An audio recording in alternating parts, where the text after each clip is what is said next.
Bismillahirrahmanirrahim. Assalamualaikum warahmatullahi wabarakatuh. Berjumpa lagi kita dan channel saya.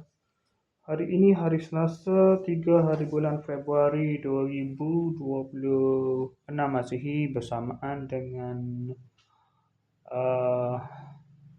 13 Ramadan 1447 Hijrah.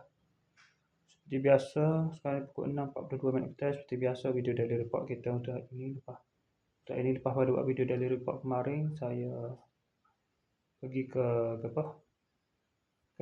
surau pada Puah, madrasah pada Puah, madrasah surau pada Puah tu, untuk ni ada majlis berbuka puasa. Lepas tu pas selesai buka puasa tu, saya terus pergi pasar khas kejap, beli belah sikit lah, beli barang sikit, makanan itu lah, makanan segera lah, beli jajan sikit. Lepas tu kau nak balik sini, kau dah pergi sekejap, babah juga dekat Masjid Isa tu. Saya pergi ke masjid untuk semayang isyak dan juga tarawih. Pasal tarawih seperti biasa balik, kau nak balik ke Fikri dah seperti biasa, sampailah pukul 11.30 pada tadi. 11.30 saya terus balik ke rumah lah, tak ada buat apa lah. Malam aku tak tidur juga sepanjang malam. Makan sahur pada pukul 5.16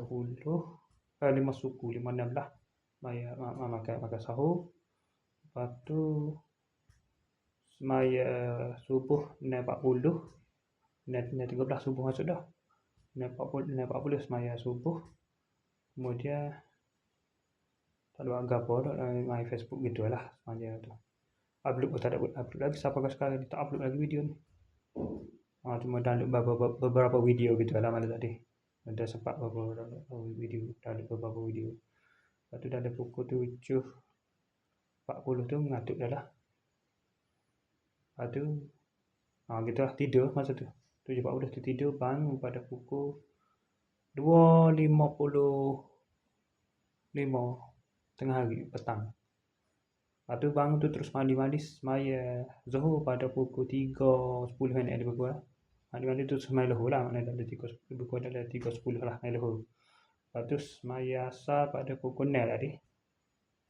Lepas tu sudah semaya Asar tu relax kejap, pukul 0.42 terus buat video daily report ni. Okey, saya rasa sekadar itu saja untuk sesi video daily report kita untuk hari ini. Assalamualaikum, jumpa lagi. Bye.